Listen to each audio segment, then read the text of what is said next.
ಎಲ್ರಿಗೂ corporate study circle for competitive ಎಕ್ಸಾಮ್ಸ್ಗೆ ಸ್ವಾಗತ. ಇವತ್ತು ನಾವು ಡೈಲಿ ನ್ಯೂಸ್ ಅನಾಲಿಸಿಸ್ ಅಲ್ಲಿ ಜನವರಿ 24ನ ಹಿಂದೂ ಪೇಪರ್ನ ನೋಡ್ತಾ ಹೋಗೋಣ. ಓಕೆ, ತಡ ಮಾಡೋದು ಬೇಡ. ಇವತ್ತಿನ ಆರ್ಟಿಕಲ್ಸ್ ಏನೇನಿತ್ತು ಅಂತಂದ್ರೆ ನೋಡಿ, the larger message to New Delhi from the Red Sea ಅನ್ನೋ ಒಂದು ಆರ್ಟಿಕಲ್ ತುಂಬಾ ಚೆನ್ನಾಗಿತ್ತು. ಹ್ಯಾಪಿಮನ್ ಜಕಬ್ ಅವ್ರು ಬರ್ದಿರೋ ಆರ್ಟಿಕಲ್ ಇದು. ತುಂಬಾನೇ ಇಂಪಾರ್ಟೆಂಟ್ ಆಗುತ್ತೆ ನಮ್ಮ ಎಕ್ಸಾಮ್ ಪಾಯಿಂಟ್ ಆಫ್ ವ್ಯೂ ಇಂದ. ನೀವು ಎಕ್ಸಾಂಪಲ್ಲಿ ಏನ್ ಮಾಡ್ಬೋದು ಗೊತ್ತಾ, UPSC ಆಗಿರ್ಬೋದು, KPSC ಆಗಿರ್ಬೋದು, ಮೇನ್ಸ್ ಎಕ್ಸಾಮ್ಸ್ ಅಲ್ಲಿ ನಿಮ್ಮ ಒಪಿನಿಯನ್ಸ್ನ ಈ ತರ ನಾವು ಇಲ್ಲಿಂದ ಏನು ಎತ್ಕೋತೀವಲ್ಲ ಆರ್ಟಿಕಲ್ಸ್, ಅದನ್ನ ತಗೊಂಡು ಅವರ ಸಜೆಷನ್ಸ್ ಈ ತರ ಹ್ಯಾಪಿಮನ್ ಜಕಬ್ ಅಂದ್ರೆ ಎಲ್ಲಾರ್ದು ಅಲ್ಲ, ಇಂಥವ್ರು ಕೆಲವರು ಒಂಥರ ತುಂಬಾ ಪ್ರತಿಷ್ಠಿತ ವ್ಯಕ್ತಿಗಳ ಹೆಸರನ್ನ ಬರೆದ್ಬಿಟ್ಟು ಈ ತರದವ್ರು ಈ ತರ ರೆಕಮೆಂಡ್ ಮಾಡಿದ್ರು ಅಂತಂದ್ರೆ ಓಕೆ, ಎಕ್ಸಾಮಿನರ್ ಓಕೆ ಹುಡುಗ ಚೆನ್ನಾಗಿ ನ್ಯೂಸ್ ಪೇಪರ್ ಓದ್ತಾನಪ್ಪ ಅಂತ ಅಂದ್ಬಿಟ್ಟು ನಿಮಗೆ ಆಬ್ವಿಯಸ್ ಆಗಿ ಒಂದು ಅಬೋವ್ ಅವರೇಜ್ ಮಾರ್ಕ್ ಸಿಗುತ್ತೆ ಎಕ್ಸಾಮ್ಸ್ ಅಲ್ಲಿ. ಅವಾಗ ಟಾಪ್ ಮಾಡೋಕ್ಕಾಗೋದು. ಅದನ್ನ ಹೇಳ್ತಾ ಇವತ್ತಿನ ಈ ಆರ್ಟಿಕಲ್ ಏನಿದೆ, the larger messages to New Delhi from Red Sea ಅನ್ನೋದು ಏನಿದೆಯಲ್ಲ, ಇದು ನಮ್ಮ GS2 ನ international relations effect of policies and politics of developed nations and developing nations affecting India's interest ಅಂತ ಏನು ಟಾಪಿಕ್ ಇದೆಯಲ್ಲ ಅಲ್ಲಿ ಹೆಲ್ಪ್ಫುಲ್ ಆಗುತ್ತೆ. ಆರ್ಟಿಕಲ್ ಏನು ಹೇಳ್ತಾ ಇದೆ ಅಂತ ನೋಡ್ತಾ ಹೋಗೋಣ. ಆರ್ಟಿಕಲ್ ಏನು ಹೇಳ್ತಾ ಇದೆ ಅಂತಂದ್ರೆ, ಫಸ್ಟ್ ಅಂದ್ರೆ ಇಂಡಿಯಾದ ಸ್ಟ್ರಾಟಜಿಕ್ ಶಿಫ್ಟ್ ಆಗಿದೆ ಫ್ರಮ್ ಕಾಂಟಿನೆಂಟಲ್ ಟು ಮ್ಯಾರಿಟೈಮ್. ಆಮೇಲೆ ಅಡ್ರೆಸ್ಸಿಂಗ್ ಬೇರೆ ಬೇರೆ ಚಾಲೆಂಜಸ್ ಏನಿದೆ, ಚೈನಾ ಎಕ್ಸ್ಪಾಂಡ್ ಆಗ್ತಾ ಇರೋದ್ರ ಚಾಲೆಂಜಸ್ ಏನಿದೆ ಅದನ್ನೆಲ್ಲ ಹೆಂಗ್ ಅಡ್ರೆಸ್ ಮಾಡ್ಬೇಕಂತ ಕೂಡ ಇವರು ಇದರಲ್ಲಿ ಹೇಳಿದ್ದಾರೆ. ಆಮೇಲೆ ಕಾಂಪ್ರಹೆನ್ಸಿವ್ ಇಂಡೋ ಪೆಸಿಫಿಕ್ ಸ್ಟ್ರಾಟಜಿ ಬೇಕು ಅಂತಾನೆ, ಇಂಡಿಯಾದ safeguard India's interest, comprehensive Indo Pacific strategy ಬೇಕು ಅಂತ ಕೂಡ ಆರ್ಟಿಕಲ್ ಹೇಳಿದ್ದಾರೆ. ಸರಿ, ಇದು ಏನು ಹೇಳ್ತಾ ಇದೆ ಅಂತಂದ್ರೆ ನೋಡಿ, India shift from first time ಇಂಡಿಯಾದವರು ಬರೀ ಕಾಂಟಿನೆಂಟಲ್ನ ಬಿಟ್ಟು ಮ್ಯಾರಿಟೈಮ್ ಕಡೆಗೂ ಫೋಕಸ್ ಮಾಡ್ತಾ ಇದ್ದಾರೆ ಅಂತ ಹೇಳ್ತಾ ಇದ್ದಾರೆ. ಅದ್ರ ಜೊತೆಗೆ ಹೌತೀಸ್ ಅಟ್ಯಾಕ್ ಏನಾಗಿದೆಯಲ್ಲ, ಇದರಿಂದ ರೀಜನಲ್ ಇನ್ಸ್ಟೆಬಿಲಿಟಿ ಆಗೋ ಸಾಧ್ಯತೆಗಳಿದೆ. ಆಮೇಲೆ ಮ್ಯಾರಿಟೈಮ್ ಚಾಲೆಂಜಸ್ ಕೂಡ ಹೊದಕ್ ಬರ್ಬೋದು ಅಂತ ಅಂದ್ಬಿಟ್ಟು ಹೇಳ್ತಾ ಇದ್ದಾರೆ. ಅದಕ್ಕೆ ಆಮೇಲೆ ಏನ್ ಹೇಳ್ತಾ ಇದ್ದಾರೆ, ರೆಸ್ಪಾನ್ಸ್ ಟು ಹೌತಿ ಅಟ್ಯಾಕ್, ನಮ್ಮ ಇಂಡಿಯಾದ ಜೈಶಂಕರ್ ನಾರಾಯಣ್ ಸರ್ ಏನಿದಾರಲ್ಲ, ಮಿನಿಸ್ಟರ್ ಆಫ್ ಎಕ್ಸ್ಟರ್ನಲ್ ಅಫೇರ್ಸ್ ಅವರು, ಅವ್ರು ಏನ್ ಮಾಡಿದ್ದಾರೆ, ಡಿಪ್ಲೊಮೆಟಿಕ್ ಆಗಿ ಅದನ್ನ ಹ್ಯಾಂಡಲ್ ಮಾಡಿದ್ದಾರೆ. ಜೊತೆಗೆ ನೇವಿನೂ ಕೂಡ ಡಿಪ್ಲಾಯ್ ಮಾಡಿದ್ದಾರೆ. ಓಕೆ, ಅದ್ರ ಜೊತೆಗೆ there is a lack of maritime grand strategy ಅಂತ ಆ ಥರ ಹೇಳ್ತಾ ಇದ್ದಾರೆ. ಆಮೇಲೆ ಲಾಂಗ್ ಟರ್ಮ್ ವಿಷನ್ ಇಲ್ಲ, ಇಂಡೋ ಪೆಸಿಫಿಕ್ ಸ್ಟ್ರಾಟಜಿಲಿ ಲಾಂಗ್ ಟರ್ಮ್ ವಿಷನ್ ಇಲ್ಲ ಅಂತ ಅಂದ್ಬಿಟ್ಟು ಹೇಳ್ತಾ ಇದ್ದಾರೆ ಇವರು. And there is a absence of grand strategy. ಈ ತರ ಒಂದು ಇಂಡೋ ಪೆಸಿಫಿಕ್ಗೆ ಇನ್ನೂ ಯಾವ್ದೋ ನಮ್ಮ ಇಂಡಿಯಾದಲ್ಲಿ ಒಂದು ಗ್ರ್ಯಾಂಡ್ ಸ್ಟ್ರಾಟಜಿ ಇಲ್ಲ ಅಂತಂದ್ರೆ ಹೇಳ್ತಾ ಇದ್ದಾರೆ. ಅದ್ರ ಜೊತೆಗೆ ಟೂ ಫ್ರಂಟ್ ಚಾಲೆಂಜಸ್ ಇದೆ. ಏನು ಟೂ ಫ್ರಂಟ್ ಚಾಲೆಂಜಸ್ ಅಂತಂದ್ರೆ, it is not about Pakistan and China, it is about maritime and continental. ನಮಗೆ ಈಗ ಸದ್ಯಕ್ಕೆ ಕಾಂಟಿನೆಂಟಲ್ ಅಲ್ಲೂ ಚಾಲೆಂಜಸ್ ಇದೆ, ಮ್ಯಾರಿಟೈಮ್ ಅಲ್ಲೂ ಚಾಲೆಂಜಸ್ ಇದೆ ಅಂತ ಹೇಳ್ತಾ ಇದ್ದಾರೆ. ಅದಾದ್ಮೇಲೆ ಚೈನಾಸ್ ಮ್ಯಾರಿಟೈಮ್ ಎಕ್ಸ್ಪೆನ್ಷನ್ ಬಗ್ಗೆ ಅವ್ರು ಎಷ್ಟು ಮಟ್ಟಿಗೆ ಒತ್ತು ಕೊಟ್ಟು ಹೇಳಿದ್ದಾರೆ ಅಂತಂದ್ರೆ ನೋಡಿ, ಚೈನಾದವರು ಆಲ್ಮೋಸ್ಟ್ ಸುಮಾರು 370 ಶಿಪ್ಸು ಮತ್ತೆ ಸಬ್ಮ್ಯಾರಿನ್ಸ್ ಆಲ್ರೆಡಿ ಇದೆಯಂತೆ. ಅದನ್ನು 2030ಕ್ಕೆ 435 ಆಗುತ್ತೆ ಅಂತ ಅಂದ್ಬಿಟ್ಟು ಆ ಥರ ಹೇಳಿದ್ದಾರೆ. ಆದ್ರೆ ನಮ್ಮ ಇಂಡಿಯಾದಲ್ಲಿ ಬರೀ 132 ವಾರ್ಶಿಪ್ಸ್ ಅಷ್ಟೇ ಇರೋದು ಅಂತ ಆ ಥರ ಹೇಳ್ತಾ ಇದ್ದಾರೆ. ಅದ್ರ ಜೊತೆಗೆ ಚೈನಾದವರು ಆಲ್ಮೋಸ್ಟ್ ಎಲ್ಲಾ ಕಡೆ ಈಗ ಮಿಲಿಟರಿ ಬೇಸಸ್ನ ಸೃಷ್ಟಿ ಮಾಡಿದ್ದಾರೆ. ಮತ್ತೆ ಸ್ಟ್ರಾಟಜಿಕ್ ಇನ್ವೆಸ್ಟ್ಮೆಂಟ್ಸ್ ಚೈನಾ, ಇದು ಮಾಲ್ಡೀವ್ಸ್, ಶ್ರೀಲಂಕಾ ಎಲ್ಲ ಕಡೆನೂ ಆಲ್ರೆಡಿ ಸ್ಟ್ರಾಟಜಿಕ್ ಇನ್ವೆಸ್ಟ್ಮೆಂಟ್ಸ್ ಅವ್ರು ಮಾಡ್ತಾ ಇರೋದ್ರಿಂದ ನಮ್ಮ ಇಂಡಿಯಾಗೆ ತುಂಬಾನೇ ಒಂದು ದೊಡ್ಡ ಚಾಲೆಂಜ್ ಇದು. ಅದ್ರ ಜೊತೆಗೆ ಅದಕ್ಕೆ ಅವ್ರು ಏನು ಹೇಳ್ತಾ ಇದ್ದಾರೆ ಅಂತಂದ್ರೆ, ನೀವು you get a global attention on Indo Pacific ಅಂದ್ರೆ ಲೈಕ್ ಮೈಂಡೆಡ್ ಕಂಟ್ರೀಸ್ಗಳ ಜೊತೆ ಒಂದು ಕೋಲಿಷನ್ಸ್ನ ಮಾಡ್ಕೊಳ್ರಿ. ಆಮೇಲೆ US ಮತ್ತು ಅಲೈಸಿಗೂ ನಮ್ಮ ಥರದೇ ಕಾಮನ್ ಚಾಲೆಂಜಸ್ ಇದೆ, ನೀವು ಅಂಥವ್ರ ಜೊತೆ ಇದನ್ನ ಮಾಡ್ಕೊಳ್ರಿ ಅಂತ ಕೂಡ ಹೇಳಿದ್ದಾರೆ.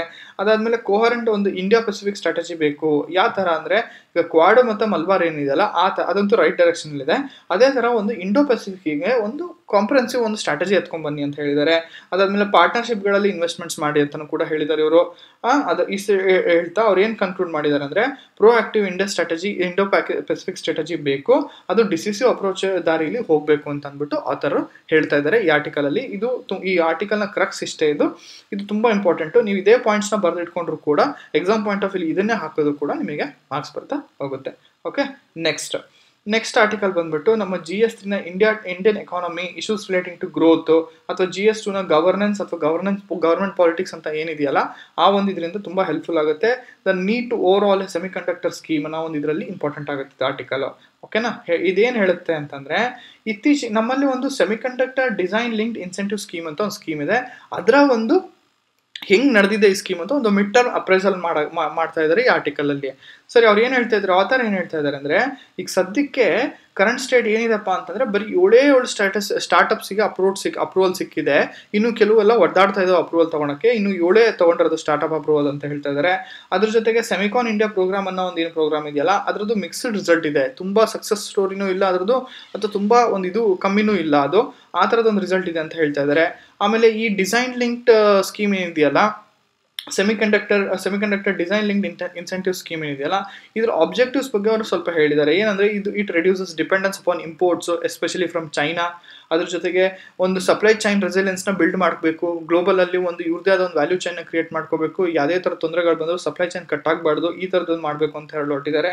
ಅದ್ರ ಜೊತೆಗೆ ಲೆವರೇಜ್ ಇಂಡಿಯಾಸ್ ಕಂಪೇರೇಟಿವ್ ಅಡ್ವಾಂಟೇಜ್ ಇನ್ ಚಿಪ್ ಡಿಸೈನ್ ಅಂತ ಹೇಳ್ತಾ ಇದ್ದಾರೆ. ಅದಾದ್ಮೇಲೆ ಡಿಸೈನ್ ಎಕೋಸಿಸ್ಟಮ್ ಎಷ್ಟು ಇಂಪಾರ್ಟೆಂಟ್ ಆಗುತ್ತೆ ಅಂತ ಹೇಳ್ತಾ ಇದ್ದಾರೆ. This is very less capital intensive when compared to fabrication and other sectors of semiconductor ಅಂತ ಹೇಳ್ತಾರೆ.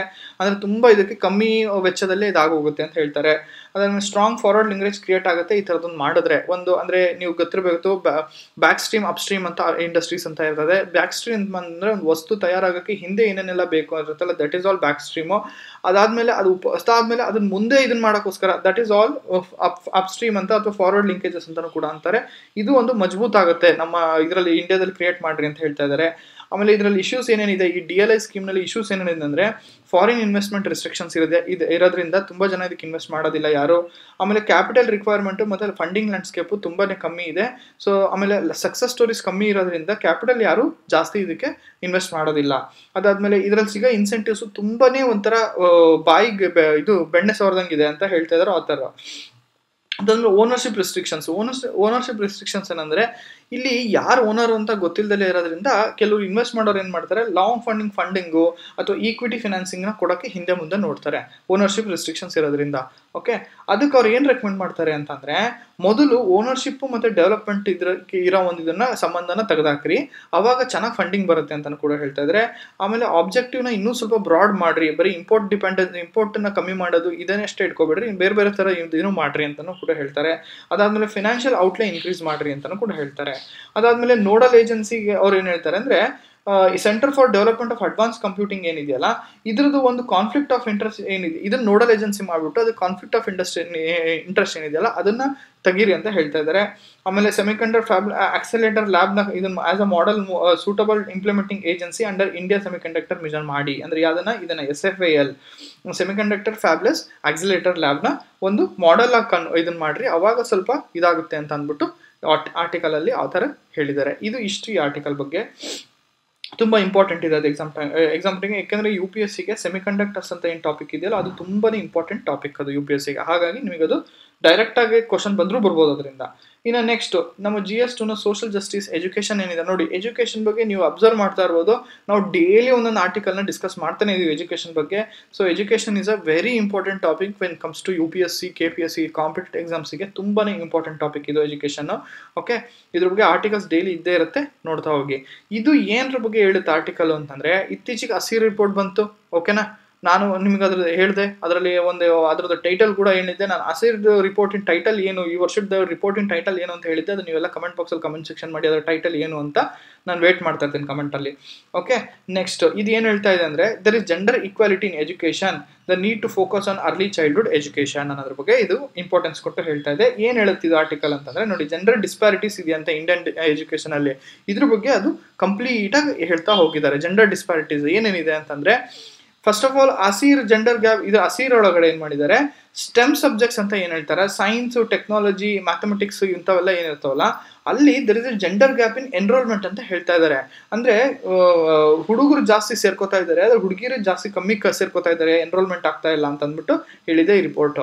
ಅದ್ರ ಜೊತೆಗೆ ಗರ್ಲ್ಸಿಗೆ ಮತ್ತೆ ಬಾಯ್ಸಿಗೆ ಇಬ್ರು ಕೂಡ ತುಂಬಾ ದೊಡ್ಡ ದೊಡ್ಡ ಕನಸುಗಳನ್ನ ಇಟ್ಕೊಂಡಿರ್ತಾರೆ, ದೊಡ್ಡ ಆಮೇಲೆ ಎಲ್ಲರೂ ಕೂಡ ಸಮಾನವಾಗಿ ಇಂಜಿನಿಯರಿಂಗ್ ಅಥವಾ ಮೆಡಿಕಲ್ ಇಂಜಿನಿಯರ್ಸ್ ಆಗ್ಬೇಕು, ಡಾಕ್ಟರ್ಸ್ ಆಗ್ಬೇಕು ಅಂತ ಆಸೆ ಪಡ್ತಾರೆ ಅಂತ ರಿಪೋರ್ಟ್ ಹೇಳ್ತಾ ಇದೆ. ಆಮೇಲೆ ಲರ್ನಿಂಗ್ ಔಟ್ಕಮ್ಸ್ ಪ್ಯಾರಿಟಿ ಇದೆ ಅಂತ ಹೇಳ್ತಾ ಇದ್ದಾರೆ. ಯಾವ ತರ ಅಂತಂದ್ರೆ, ಒಂದು ವರ್ಸನಿಂಗ್ ಎಜುಕೇಶನಲ್ ಅಟೈನ್ಮೆಂಟ್ ಗ್ಯಾಪ್, ಅಂದ್ರೆ mean years of schooling gender gap increase ಆಗ್ತಾ ಇದೆ, ಟ್ರಿಪಲ್ ಆಗಿದೆ. Mean years of schooling gender gap ಏನಿದೆಯಲ್ಲ ಅದು ಟ್ರಿಪಲ್ ಆಗಿದೆ ಅಂತ ಆಲ್ಮೋಸ್ಟ್. ಅದಾದ್ಮೇಲೆ gender gap widens with progression ಆದಂಗೆ ಅಂದ್ರೆ ಕ್ಲಾಸ್ ಜಾಸ್ತಿ ಆಗ್ತದೆ, ಅಂದ್ರೆ ಕ್ಲಾಸ್ 8ರಿಂದ 9 ಈ ತರ ಆಗ್ತಾ ಇದ್ದಂಗೆ ಜೆಂಡರ್ ಗ್ಯಾಪ್ ಜಾಸ್ತಿ ಆಗ್ತಾ ಹೋಗ್ತಾ ಇದೆ ಅಂತ ಹೇಳ್ತಾ ಇದ್ದಾರೆ. Drop out rates for girls search by class 8th ನೋಡಿ. Social norms and gender stereotypes gender ಗ್ಯಾಪಿಗೆ ಕಾರಣ ಆಗ್ತಾ ಇದೆ ಅಂತ ಹೇಳ್ತಾ ಇದ್ದಾರೆ. ಅದಾದ್ಮೇಲೆ early childhood education as key intervention. Early years ಏನಿದೆಯಲ್ಲ, ಅರ್ಲಿ ಸಿ ರಿಪೋರ್ಟ್ ಕೂಡ ಅರ್ಲಿ ಇಯರ್ಸ್, ಇದು ನೋಡಿ ಎಕ್ಸಾಮ್ ಅಲ್ಲಿ ಡೈರೆಕ್ಟ್ ಆಗಿ ಇದೇ ಬರ್ಬೋದು, early years recently seen in news in the context of ಅಂತ ಕೇಳ್ಬೋದು. ಇದನ್ನ ನೆನ್ಪಿಟ್ಕೊಳ್ಳಿ. ಓಕೆ, ಅರ್ಲಿ ಚೈಲ್ಡ್ಹುಡ್ ಎಜುಕೇಶನ್ ಒಂದು ಎಲ್ಲರ ಒಂದು ಜೀವನದಲ್ಲೂ ಒಂದು ತುಂಬಾ ಮುಖ್ಯ ಭಾಗ ಅಂತ ಹೇಳ್ತಾ ಇದ್ದಾರೆ. ಅದಕ್ಕೆ ಅವ್ರ ಪಾಲಿಸಿ ರೆಕಮೆಂಡೇಶನ್ಸ್ ಏನೇನು ಮಾಡಿದ್ದಾರೆ ಅಂತಂದ್ರೆ, ಫಸ್ಟ್ ಫೋಕಸ್ ಆನ್ ರೂಟ್, ಬೇರ್ ಮೇಲೆ ಅಂದ್ರೆ ಫೌಂಡೇಶನ್ ಲೆವೆಲ್ ಅಲ್ಲಿ ತುಂಬಾ ಚೆನ್ನಾಗಿ ಫೋಕಸ್ ಮಾಡಿ, ಅಂದ್ರೆ ರೂರಲ್ ಲೆವೆಲ್ ಅಲ್ಲಿ ಫೋಕಸ್ ಮಾಡಿ ಅಂತ ಅಂದ್ಬಿಟ್ಟು ಹೇಳಿದ್ದಾರೆ. ಅದರ ಜೊತೆಗೆ ಈ lack of regulation, funding and legislation ಇಂಥವನ್ನೆಲ್ಲ ಏನೇನಿದಾವೋ ಅವನ್ನೆಲ್ಲ ಅಡ್ರೆಸ್ ಮಾಡಿ ಅಂತ ಹೇಳಿದ್ದಾರೆ. ಅರ್ಲಿ ಚೈಲ್ಡ್ಹುಡ್ ಎಜುಕೇಶನ್ ಬೇಗ ಬೇಗ ಕೊಡುವಂತ ವ್ಯವಸ್ಥೆ ಮಾಡ್ರಿ ಅಂತ ಹೇಳಿದ್ದಾರೆ. ಆಮೇಲೆ ಫೌಂಡೇಶನ್ಸ್ ಕ್ರಿಯೇಟ್ ಮಾಡ್ರಿ, universal enrolment in early education, childhood education ಅಂತ ಹೇಳಿದ್ದಾರೆ. ಆಮೇಲೆ ಈಗ ಆಲ್ರೆಡಿ ಏನ್ ಗೌರ್ಮೆಂಟ್ ಇನಿಷಿಯೇಟಿವ್ಸ್ ಇದಾವಲ್ಲ, ಬೇಟಿ ಬಚಾವ್ ಬೇಟಿ ಪಡಾವ್ ಇರ್ಬೋದು, ಈ ತರ ಬೇರೆ ಬೇರೆ ಒಂದು ಸ್ಕೀಮ್ಗಳೇನಿದೆಯಲ್ಲ ಅದನ್ನು ಚೆನ್ನಾಗಿ ಇಂಪ್ಲಿಮೆಂಟ್ ಮಾಡೋದ್ರಿ ಅಂತ ಹೇಳಿದ್ದಾರೆ. ಅದಾದ್ಮೇಲೆ ಅವರು ಇನ್ನೊಂದು ಹಂಗೆ ಲೈಟ್ ಆಗಿ ಏನ್ ಹೇಳಿದ್ದಾರೆ ಅಂದ್ರೆ, ಸೋಷಿಯಲ್ ಗರ್ಲ್ಸ್ ಒಂದು ಹೆಣ್ಣು ಮಕ್ಕಳಿಗೆ ವಿದ್ಯಾಭ್ಯಾಸ ಕೊಡೋದ್ರಿಂದ ಯಾವ ತರ ಹೆಲ್ಪ್ ಆಗುತ್ತೆ ಅಂತ, ಸೋಷಿಯಲ್ ಇಂಪ್ಯಾಕ್ಟ್ ಹೆಂಗಾಗುತ್ತೆ ಅಂತಂದ್ರೆ, ಒಂದು ಬಡತನ ಕಮ್ಮಿ ಆಗುತ್ತೆ ಅಂತ ಹೇಳಿದ್ದಾರೆ. ಅದ್ರ ಜೊತೆಗೆ ಇನ್ಫ್ಯಾಂಟ್ ಮೊಟಾಲಿಟಿ ಮತ್ತೆ ಕ್ರೈಮ್ಗಳು ಕಮ್ಮಿ ಆಗುತ್ತೆ ಅಂತ ಹೇಳಿದ್ದಾರೆ. ಅದ್ರ ಜೊತೆಗೆ ಎಕನಾಮಿಕ್ ಡೆವಲಪ್ಮೆಂಟ್ ಜಾಸ್ತಿ ಆಗುತ್ತೆ ಈ ತರ ಒಂದು ಹೆಣ್ಣು ಮಕ್ಕಳಿಗೆ ಶಿಕ್ಷಣ ಕೊಟ್ರೆ ಅಂತ ಹೇಳಿದ್ದಾರೆ. ಇದನ್ನ ಹೀಗೆ ಅಂತಲ್ಲ, ಇದನ್ನ ಸುಮಾರು ವರ್ಷಗಳಿಂದನೂ ಹೇಳ್ತಾ ಇದ್ದಾರೆ. ಒಂದು ಮನೆಯಲ್ಲಿ ಒಂದು ಹೆಣ್ಣು ಕಲಿತಾರೆ, ಒಂದು ಮನೆಯ ಕಲಿತಂತೆ ಅಂತ ಅಂದ್ಬಿಟ್ಟು ಹೇಳ್ತಾನೆ ಬರ್ತಾ ಇದ್ದಾರೆ ವರ್ಷಗಳಿಂದ. ಈಗೇನು ಸ್ಪೆಷಲ್ ಆಗಿ ಹೇಳೋಂಥದ್ದೇನಿಲ್ಲ, ಇದರಲ್ಲಿ ಎಲ್ರಿಗೂ ಗೊತ್ತೇ ಇದೆ. ಹೆಣ್ಣು ಕಲಿತಾರೆ, ಒಂದು ಊರು ಕಲಿತಂತೆ ಹಾಗೆ. ಓಕೆ, ಇದನ್ನ ಹೇಳ್ತಾ ನಮ್ ನೆಕ್ಸ್ಟ್ ಆರ್ಟಿಕಲ್ಗೆ ಬರೋಣ. ನೆಕ್ಸ್ಟ್ ಆರ್ಟಿಕಲ್ ಏನಪ್ಪಾ ಅಂತಂದ್ರೆ, ಇದು ಮೇನ್ಸ್ಗಿನ ಪ್ರಿಲಿಮ್ಸ್. ಮೇನ್ಸ್ ಅಲ್ಲಿ ಏನೋ ಈ ಥರದ್ದೇನೋ ಇಂಪಾರ್ಟೆನ್ಸ್ ಇಲ್ಲ, ಆದ್ರೆ ಪ್ರಿಲಿಮ್ಸ್ ಅಲ್ಲಿ ಇದು ತುಂಬಾ ಇಂಪಾರ್ಟೆನ್ಸ್ ಇದೆ. ಆದ್ರೆ ಇದ್ರ ಆಧಾರಿತದ ಮೇಲೆ ಮೇನ್ಸ್ ಅಲ್ಲಿ ಇದ್ರ ಮೇಲೆ ಕ್ವಶನ್ ಬರ್ಬೋದು. ಓಕೆ, ಈ ಆರ್ಟಿಕಲ್ ಅಂದ್ರೆ ಇದರಲ್ಲಿ ಕ್ವಿಟ್ ಇಂಡಿಯಾ ಮೂವ್ಮೆಂಟ್ ಇರೋದ್ರಿಂದ ಇದರಲ್ಲಿ ಮೇನ್ಸ್ ಅಲ್ಲಿ ಕ್ವಿಟ್ ಇಂಡಿಯಾ ಮೂವ್ಮೆಂಟ್ ಗೆ ಏನಾದ್ರು ಕ್ವಶನ್ಸ್ ಕೇಳ್ಬೋದು, ಅಥವಾ ಇದರಲ್ಲೂ ಪ್ರಿಲಿಮ್ಸ್ ಅಲ್ಲೂ ಕೂಡ ಡೈರೆಕ್ಟ್ ಆಗಿ. ಇದೇನಂತಂದ್ರೆ, ಇದು ಯಾರವರು ಕರ್ಪೂರಿ ಠಾಕೂರ್ ಅನ್ನೋರು ಬಿಹಾರ್ನ 2 ಸತಿ CM ಆಗಿದ್ರು. ಇವ್ರು ಆಲ್ರೆಡಿ ತೀರ್ ಹೋಗಿದ್ದಾರೆ. ಆದ್ರೆ ಇವ್ರು ತೀರ್ ಹೋದ್ರೆ ಇದಕ್ಕೆ ಪೋಸ್ಟ್ ಥಾಮಸ್ ಅಂತಾರೆ, ಪೋಸ್ಟ್ ಥ್ಯೂಮಸ್ ಭಾರತ ರತ್ನ ಅವಾರ್ಡ್ನ ಭಾರತ ರತ್ನ ಕೊಟ್ಟಿದ್ದಾರೆ. ಇವರು ಬಿಹಾರ್ನ CM ಆಗಿದ್ರು. ಓಕೆ, ಇದು ಎಕ್ಸಾಮ್ ಅಲ್ಲಿ ಕೇಳ್ಬೋದು, ಅಥವಾ ಭಾರತ ರತ್ನ ಪ್ರಶಸ್ತಿಗಳ ಬಗ್ಗೆ ಕೇಳಿರ್ಬೋದು. ಇತ್ತೀಚೆಗೆ UPSC ಕೂಡ ಭಾರತ ರತ್ನಗಳು ಪ್ರಶಸ್ತಿಗಳು ಇವೆಲ್ಲ ಎಂಟ್ರಿ ಆಗಿದೆ ಕ್ವಶನ್ಸ್ ಅಲ್ಲಿ. ಸೊ ಹಾಗಾಗಿ ಅದ್ರ ಮೂಲಕ ಇವ್ರ ಬಗ್ಗೆ ಸ್ವಲ್ಪ ಹೇಳೋದೇನಂತಂದ್ರೆ, ಇವರು ಬಿಹಾರ್ನ 2 ಸತಿ CM ಆಗಿದ್ರು. ಅದ್ರ ಜೊತೆಗೆ ಇವರೊಬ್ರು ಸೋಷಿಯಲ್ ಜಸ್ಟಿಸ್ ಅಡ್ವೊಕೇಟ್ ಆಗಿದ್ರು. ಅದ್ರ ಜೊತೆಗೆ ಇವರು ಒಬ್ರು freedom fighter, quit India movement ಅಲ್ಲೂ ಕೂಡ ಭಾಗವಹಿಸಿದ್ರು. ಆಂಟಿ ಎಮರ್ಜೆನ್ಸಿ ಮೂವ್ಮೆಂಟ್ ಅಲ್ಲಿ ಜಯಪ್ರಕಾಶ್ ನಾರಾಯಣ್ ಫ್ರೀಡಮ್ ಫೈಟರ್, ಇವರು ಒಬ್ರು ಫ್ರೀಡಮ್ ಫೈಟರ್. ಇವ್ರ ಜೊತೆ ಇವರು ಕೂಡ ಎಲ್ಲ ಭಾಗವಹಿಸಿದ್ರು. ಆಮೇಲೆ ಇವ್ರದ್ದು ಏನಪ್ಪಾ ಎಂಡ್ಯೂರಿಂಗ್ ಲೆಗಸಿ ಏನಪ್ಪಾ ಅಂದ್ರೆ, ನಮ್ಮ ಪ್ರೈಮ್ ಮಿನಿಸ್ಟರ್ ಆದ್ರೆ ನರೇಂದ್ರ ಮೋದಿ ಅವರು ಇವರನ್ನ ಇದನ್ನ ಮಾಡ್ಬಿಟ್ಟು, ಇವರು ರಿಯಲ್ ಜನನಾಯಕ ಅಂತ ಅಂದ್ಬಿಟ್ಟು ಅವ್ರನ್ನ ಇದನ್ನ ಮಾಡಿದ್ದಾರೆ. ಹಾಗಾಗಿ ಇವರು ತುಂಬಾ ಇಂಪಾರ್ಟೆಂಟ್ ಆಗ್ತಾರೆ ಎಕ್ಸಾಮ್ ಪಾಯಿಂಟ್ ಆಫ್ ವ್ಯೂ ಇಂದ. ನನಗೆ ಇವತ್ತಿನ ನ್ಯೂಸ್ ಪೇಪರ್ ಅಲ್ಲಿ ಇಂಪಾರ್ಟೆಂಟ್ ಅಂತ ಕಂಡು ಬಂದಿದ್ದು ಇಷ್ಟೇ. ಇನ್ನು ಉಳ್ಕಿದೆಲ್ಲ ಏನಂದ್ರೆ ರೆಕರಿಂಗ್ ಥೀಮ್ಸ್ ಅಂತ ಏನಿರ್ತಾವೆ, ಅವೆಲ್ಲ ರೆಕರಿಂಗ್ ಆರ್ಟಿಕಲ್ಸ್ ಇರುತ್ತೆ. ಅವೆಲ್ಲ ಒಂದೇ ದಿನದಲ್ಲಿ ಸೆಟ್ಲ್ ಆಗಲ್ಲ. ಒಂದ್ಸತಿ ಸೆಟ್ಲ್ ಆದ್ಮೇಲೆ ಅವಾಗ ನಿಮಗೆ ಒಂದು ಡೀಟೇಲ್ ಆರ್ಟಿಕಲ್ಸ್ ಕೊಟ್ಟಾಗ ನಿಮ್ಗೆ ತುಂಬಾ ಚೆನ್ನಾಗಿ ಹೆಲ್ಪ್ಫುಲ್ ಆಗುತ್ತೆ ಅಂತ ಅಂದ್ಬಿಟ್ಟು, ಇದು ಎಲ್ಲ ತುಂಬಾ ಇದು ಒಂದ್ಸತಿ ಮತ್ತೆ ಬರಲ್ಲ ಅಂತ ಆರ್ಟಿಕಲ್ಸ್ ನ ತಂದು ಇದನ್ನ ಮಾಡಿದ್ದೀನಿ ನಿಮ್ಗೆ. ಓಕೆ, ಇದನ್ನ ಹೇಳ್ತಾ ನಮ್ಮ ನೆಕ್ಸ್ಟ್ ಇದಕ್ಕೆ ಬರೋಣ. ಇವತ್ತಿನ ಪ್ರಾಕ್ಟೀಸ್ ಕ್ವಶನ್ ಬಂದಾಗ, ಇವತ್ತಿನ ಎಡಿಟೋರಿಯಲ್ ಆಧಾರದ ಮೇಲೆ discuss India's evolving maritime security strategy in response to geopolitical challenges, focusing on the imperative for comprehensive Indo-Pacific approach ಅಂತ ಹೇಳ್ತಾರೆ. ಭೌಗೋಳಿಕ ರಾಜಕೀಯ ಸವಾಲುಗಳಿಗೆ ಪ್ರತಿಕ್ರಿಯೆಯಾಗಿ ಭಾರತದ ವಿಕಾಸಗೊಳ್ಳುತ್ತಿರುವ ಕಡಲ ತಂತ್ರವನ್ನು ಚರ್ಚಿಸಿ ಸಮಗ್ರ ಇಂಡೋ ಪೆಸಿಫಿಕ್ ಓಕೆ ವಿಧಾನದ ಅಗತ್ಯ ಮೇಲೆ ಕೇಂದ್ರೀಕರಿಸಿ. 150 ವರ್ಡ್ಸಿಗೆ ಬರೀಬೇಕು, 10 ಮಾರ್ಕ್ಸ್. ಇದನ್ನೆಲ್ಲರೂ ಆನ್ಸರ್ಸ್ ಬರ್ದಾಕಿ ನೀವು ವ್ಯಾಲ್ಯೂಯೇಷನ್ ಮಾಡ್ಕೊಳ್ಳಲಾಗುತ್ತದೆ. ಓಕೆ, ಇದನ್ನೆಷ್ಟು ಹೇಳ್ತಾ ಇವತ್ತಿನ ಸೆಷನ್ ನಾನು ಇಲ್ಲಿಗೆ ಮುಗಿಸ್ತಾ ಇದ್ದೀನಿ. ಎಲ್ರಿಗೂ ಜೈ ಹಿಂದ್, ಟೇಕ್ ಕೇರ್. ನಾಳೆ ಸಿಗೋಣ ಮತ್ತೆ. Thank you.